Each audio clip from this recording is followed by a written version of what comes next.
Esse vídeo é baseado em Mateus 8, versículos 23 e 34, Marcos 4, versículos 35 e 41, Marcos 5, versículos de 1 a 20 e Lucas 8, versículos 22 a 39. Aquele dia foi repleto de acontecimentos na vida de Jesus. Perto do mar da Galileia, ele apresentou suas primeiras parábolas, usando ilustrações do cotidiano para explicar novamente ao povo a natureza de seu reino e como ele seria estabelecido. Ele comparou sua obra à do semeador, o desenvolvimento de seu reino à semente de mostarda e ao efeito do fermento na massa. A grande separação final entre justos e pecadores foi descrita nas parábolas do trigo e do joio e da rede de pesca. A imensa preciosidade das verdades que ensinava foi ilustrada pelo tesouro escondido e pela pérola de grande valor, enquanto na parábola do chefe de família, ele ensinou aos discípulos como trabalhar como seus representantes. Jesus passou o dia inteiro ensinando e curando. Ao anoitecer, as multidões ainda o cercavam. Ele havia ajudado essas pessoas dia após dia, quase sem tempo para comer ou descansar. As críticas maldosas e as calúnias constantes dos fariseus tornavam seu trabalho ainda mais exaustivo. Agora, no fim do dia, ele estava tão esgotado que decidiu procurar um lugar tranquilo do outro lado do lago. A costa leste de Genezaré não era desabitada, com algumas aldeias à beira do lago, mas era uma região mais isolada em comparação com a parte ocidental. A população ali era mais pagã do que judia e tinha pouca comunicação com a Galileia. Isso oferecia o refúgio que ele procurava e, convidando os discípulos, para lá se dirigiu. Despedindo a multidão, eles o levaram no barco, assim como estava, e partiram rapidamente. No entanto, não iriam sozinhos. Havia outros barcos de pesca próximos à praia, que logo se encheram de pessoas ansiosas por segui-lo e ouvi-lo novamente. O Salvador finalmente se livrou do aperto da multidão e, vencido pela fadiga e pela fome, deitou-se na popa do barco e adormeceu. A tarde estava calma e agradável, e a tranquilidade se refletia em todo o lago. De repente, porém, nuvens escuras cobriram o céu, e um vento forte soprou das gargantas das montanhas na costa leste, desencadeando uma violenta tempestade sobre o lago. O sol já havia se posto, e a escuridão da noite caiu sobre o mar agitado. As ondas, impulsionadas pelos ventos uivantes, sacudiam violentamente o barco dos discípulos, ameaçando afundá-lo. Aqueles pescadores experientes haviam passado a vida no lago e já haviam guiado a embarcação em muitas tempestades. Agora, porém, sua resistência e habilidade não valiam nada. Estavam impotentes nas garras da tempestade e sentiram a esperança os abandonar ao ver o barco inundando. Absorvidos em seus esforços para se salvarem, eles haviam esquecido a presença de Jesus no barco. Finalmente, vendo seus esforços inúteis e a morte iminente, lembraram-se de quem os havia mandado atravessar o lago. Jesus era sua única esperança.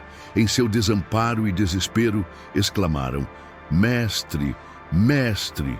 Mas a escuridão densa o ocultava de seus olhos. Suas vozes eram abafadas pelo rugido da tempestade e nenhuma resposta foi ouvida. Dúvida e medo os assaltaram. Jesus os teria abandonado? Aquele que havia vencido a doença, os demônios e até a morte, seria impotente para ajudar os discípulos? Ele os teria esquecido em sua aflição? E chamaram novamente, mas nenhuma resposta. Apenas o uivo furioso do vento. O barco estava prestes a afundar. Em um instante, parecia que seriam engolidos pelas águas revoltas. De repente, o clarão de um relâmpago atravessou as trevas, e eles viram Jesus adormecido, imperturbável pelo tumulto. Surpresos, exclamaram em desespero: "Mestre, não te importa que pereçamos?" Marcos 4:38. Como ele podia descansar tão serenamente enquanto eles estavam em perigo, lutando contra a morte? Seus gritos despertaram Jesus. Ao vê-lo à luz do relâmpago, notaram em seu rosto uma paz celestial. Leram em seu olhar o esquecimento de si mesmo, um amor terno, e com o coração voltado para ele, exclamaram: Senhor, salva-nos que perecemos. Nunca uma alma soltou aquele brado em vão. Enquanto os discípulos empunhavam os remos, tentando um último esforço, Jesus se levantou. Ele estava no meio dos discípulos, enquanto a tempestade rugia. As ondas quebravam sobre eles e o relâmpago iluminava seu rosto. Ergueu a mão, tantas vezes usada em atos de misericórdia, e disse ao mar enfurecido: Acalma-te, aquieta-te. Marcos 4:39. A tempestade cessou, as ondas se acalmaram, as nuvens se dispersaram e as estrelas brilharam. O barco repousava sobre o mar sereno. Voltando-se então para os discípulos, Jesus perguntou magoado: Por que são tão medrosos? Ainda não têm fé? Os discípulos ficaram em silêncio. Nem mesmo Pedro tentou expressar o espanto que lhe enchia o coração. Os barcos que seguiram Jesus estavam no mesmo perigo que o dos discípulos. Terror e desespero tomaram conta dos tripulantes. A ordem de Jesus, porém, trouxe tranquilidade à cena de tumulto. A fúria da tempestade havia aproximado os barcos, e todos a bordo testemunharam o milagre. Na paz que se seguiu, o medo foi esquecido. As pessoas sussurravam entre si: Que homem é este, que até os ventos e o mar lhe obedecem? Quando Jesus foi despertado para enfrentar a tempestade, ele estava em perfeita paz. Nenhum indício de medo em sua fisionomia ou olhar, pois não havia receio em seu coração.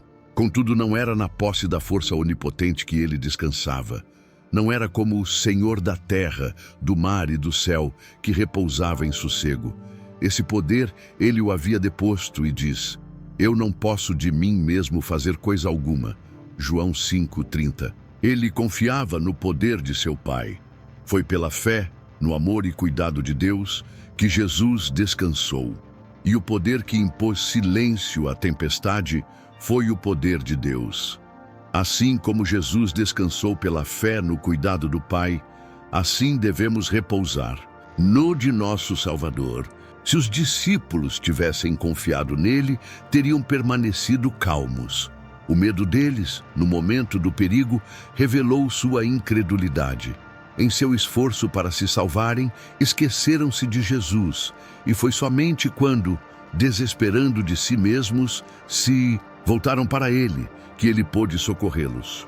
Quantas vezes a experiência dos discípulos se repete em nós? Quando as tempestades das tentações se levantam, e os relâmpagos terríveis fuzilam, e as ondas se avolumam sobre nossa cabeça, sozinhos, combatemos contra a tempestade, esquecendo-nos de que existe alguém que nos pode valer. Confiamos em nossa própria força até que a esperança nos foge, e nos vemos quase a perecer. Lembramo-nos então de Jesus, e se o invocarmos para nos salvar, não o faremos em vão. Embora ele nos reprove com mágoa pela incredulidade e confiança em nós mesmos, nunca deixa de nos conceder o auxílio de que necessitamos. Seja em terra ou no mar, se temos o Salvador no coração, nada há a temer. A fé viva no Redentor acalma o mar da vida, e ele nos guardará do perigo da maneira que sabe ser a melhor. Há outra lição espiritual neste milagre de acalmar a tempestade. A vida de todo homem testifica a veracidade das palavras da Escritura. Os ímpios são como o mar agitado, que não pode aquietar. Os ímpios, diz o meu Deus, não têm paz. Isaías 57, 20, 21. O pecado destruiu nossa paz, e enquanto o ego não é subjugado, não podemos encontrar repouso. As paixões dominantes do coração, nenhum poder humano pode sujeitar. Somos tão impotentes quanto os discípulos para acalmar a tempestade furiosa. Mas aquele que mandou as ondas da Galileia se aquietarem, proferiu para cada alma a palavra de paz. Por mais furiosa que seja a tempestade, aqueles que se voltarem para Jesus com o grito: Senhor, salva-nos, encontrarão libertação. Sua graça, que reconcilia a alma com Deus, acaba com a luta da paixão humana e em seu amor o coração encontra paz. Faz cessar a tormenta e acalmam-se as ondas. Então se alegram com a bonança e ele, assim, os leva ao porto desejado. Salmos 107, 29. Sendo, pois, justificados pela fé, temos paz com Deus por nosso Senhor Jesus Cristo. E o efeito da justiça será paz, e a operação da justiça repouso e segurança para sempre. Romanos 5, 1, Isaías 32, 17. No início da manhã, o Salvador e seus companheiros chegaram à praia, e a luz do sol nascente banhava a terra como uma bênção de paz. Mas assim que pisaram em terra, depararam-se com uma cena ainda mais terrível do que a fúria da tempestade. De um lugar oculto, entre os túmulos, 2 homens possuídos avançaram sobre eles, como se quisessem despedaçá-los. Pedaços de correntes que eles haviam quebrado para escapar da prisão pendiam deles. A carne estava lacerada e sangrando, nos lugares onde haviam se ferido com pedras afiadas. Os olhos brilhavam por entre os cabelos longos e emaranhados. A própria semelhança humana parecia ter se apagado neles devido à presença dos demônios que os possuíam, parecendo mais feras do que criaturas humanas. Os discípulos e seus companheiros fugiram aterrorizados. Notaram, porém, depois, que Jesus não estava com eles e voltaram para procurá-lo. Ele estava onde o tinham deixado. Aquele que acalmara a tempestade, que havia anteriormente enfrentado e vencido Satanás, não fugiu na presença desses demônios. Quando os homens, rangendo os dentes e espumando, se aproximaram dele, Jesus ergueu a mão que havia acenado às ondas, impondo silêncio, e os homens não conseguiram se aproximar mais. Ficaram furiosos, mas impotentes diante dele. Jesus ordenou com autoridade aos espíritos imundos que saíssem deles. Suas palavras penetraram na mente obscurecida dos desafortunados. Eles perceberam fracamente que ali estava alguém capaz de salvá-los dos demônios atormentadores. Caíram aos pés do Salvador para adorá-lo. Mas, ao abrirem os lábios para suplicar-lhe misericórdia, os demônios falaram por eles, gritando fortemente: Que temos nós contigo, Jesus, Filho do Deus Altíssimo, peço-te que não nos atormentes. Jesus perguntou: Qual é o teu nome? E a resposta foi: Legião é o meu nome, porque somos muitos. Usando os homens atormentados como meio de comunicação, rogaram a Jesus que não os enviasse para longe daquela região. Em uma montanha, não muito distante, pastava uma grande manada de porcos. Os demônios pediram que lhes fosse permitido entrar neles, e Jesus consentiu. A manada de repente foi tomada pelo pânico. Precipitaram-se loucamente penhasco abaixo, e, incapazes de parar, ao chegar à praia, mergulharam no mar onde pereceram. Enquanto isso, uma maravilhosa mudança havia ocorrido nos possuídos. A luz brilhou em suas mentes. Seus olhos brilharam com inteligência. A fisionomia, por tanto tempo alterada à semelhança de Satanás, de repente se tornou suave, as mãos ensanguentadas, tranquilas, e eles louvaram alegremente a Deus por sua libertação. Dos penhascos, os guardadores dos porcos presenciaram tudo e correram para contar aos seus patrões e a todo o povo. Surpresa e amedrontada, toda a população afluiu ao encontro de Jesus. Os 2 homens possuídos haviam sido o terror da região. Ninguém se sentia seguro ao passar por onde estavam, pois avançavam sobre todo viajante com fúria demoníaca.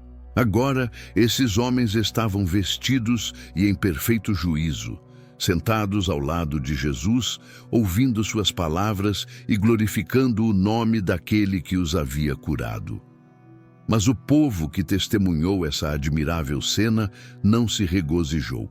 A perda dos porcos lhes pareceu de maior importância do que a libertação desses cativos de Satanás. Foi por misericórdia para com os donos desses animais que Jesus permitiu que o prejuízo lhes sobreviesse. Eles estavam absortos em coisas terrenas e não se importavam com os grandes interesses da vida espiritual. Cristo desejava quebrar o encanto da indiferença egoísta, a fim de que pudessem aceitar sua graça.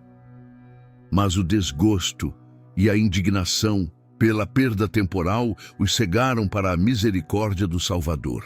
A manifestação do poder sobrenatural despertou as superstições do povo, despertando seus temores. Novas calamidades se seguiriam, se mantivessem esse estranho entre eles.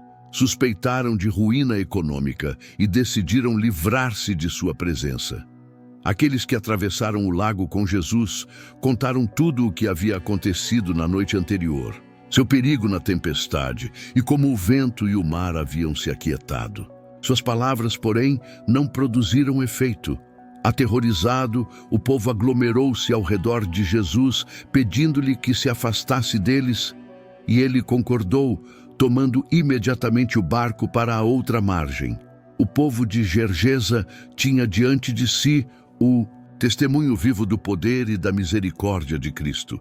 Viam os homens a quem fora restituída a razão, mas amedrontavam-se tanto com o risco para seus interesses terrenos, que aquele que vencera perante seus olhos o príncipe das trevas foi tratado como intruso, e o dom do céu despedido de suas portas. Não temos a oportunidade de nos desviar da pessoa de Cristo, como aconteceu aos gergesenos. Há, porém, ainda muitos que lhe recusam obedecer à palavra, por isso que a obediência representaria o sacrifício de algum interesse mundano. Para que sua presença não ocasione perda financeira, muitos rejeitam sua graça e afugentam de si o seu espírito. Muito diferente, todavia, foi o sentimento dos ex-possessos. Desejavam a companhia de seu libertador. Em sua presença, sentiam-se seguros contra os demônios que lhes haviam atormentado a existência e arruinado a masculinidade. Quando Jesus ia para tomar o barco, mantiveram-se bem perto dele. Ajoelharam-se a seus pés e rogaram que os deixasse estar sempre ao seu lado, para que sempre o pudessem ouvir. Mas Jesus lhes mandou que fossem para casa e contassem quão grandes coisas o Senhor fizera por eles.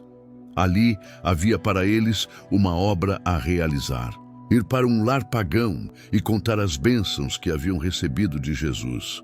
Foi-lhes difícil separar-se do Salvador.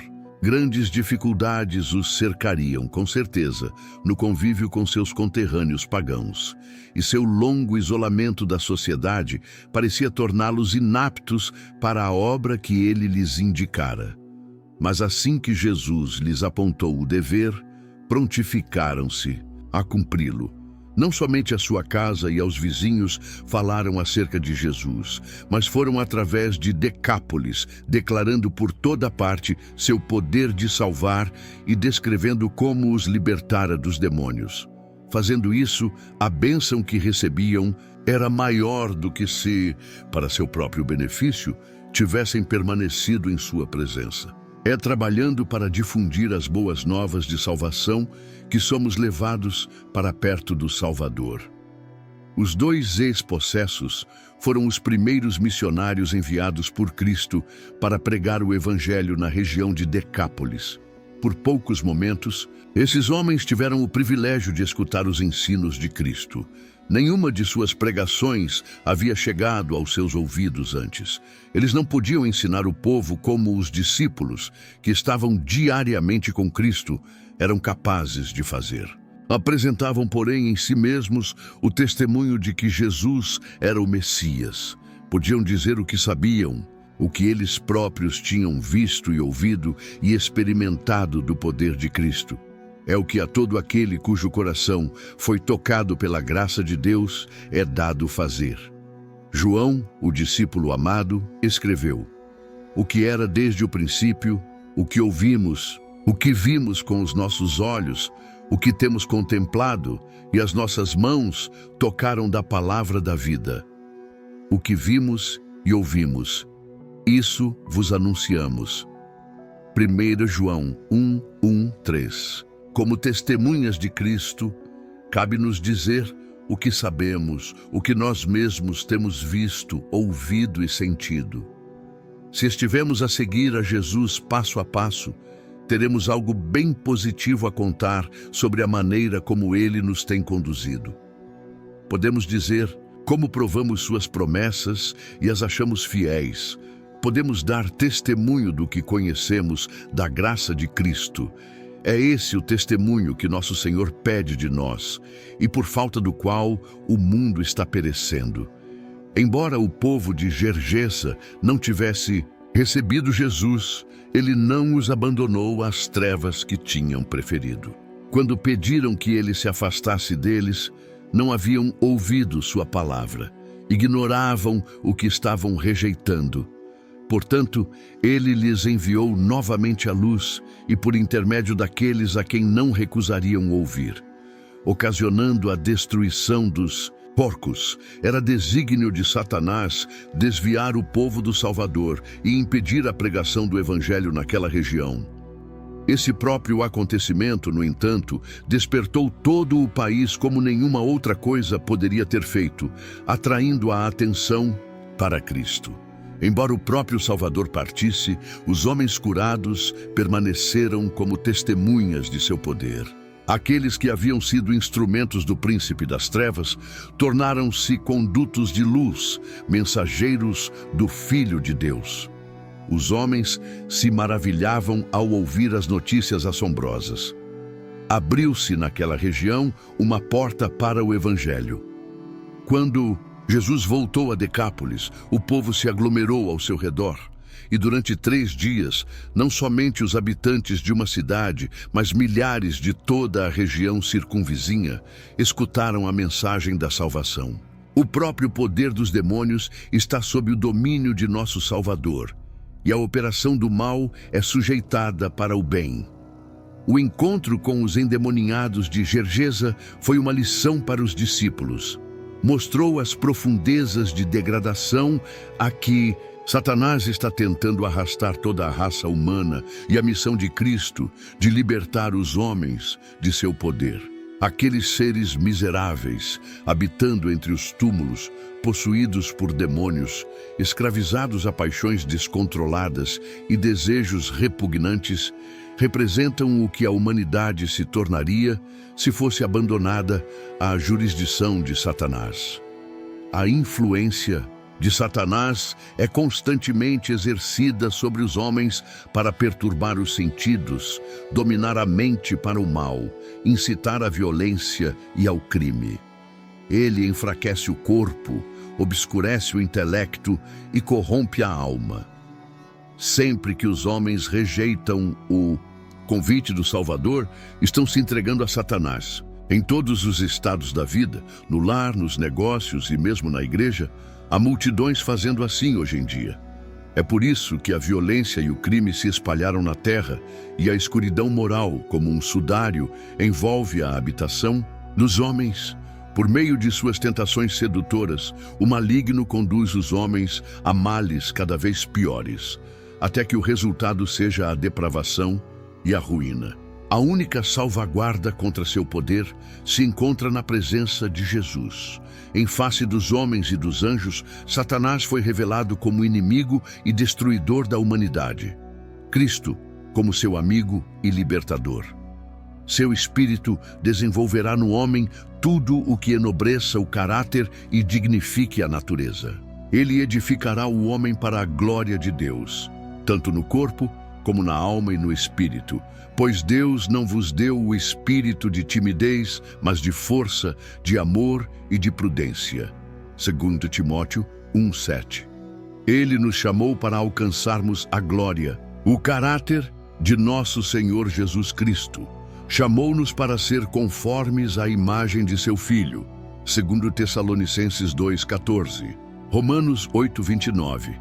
E pessoas que têm sido degradadas a instrumentos de Satanás ainda são, mediante o poder de Cristo, transformadas em mensageiras da justiça e enviadas pelo Filho de Deus para contar quão grandes coisas o Senhor te fez e como teve misericórdia de ti.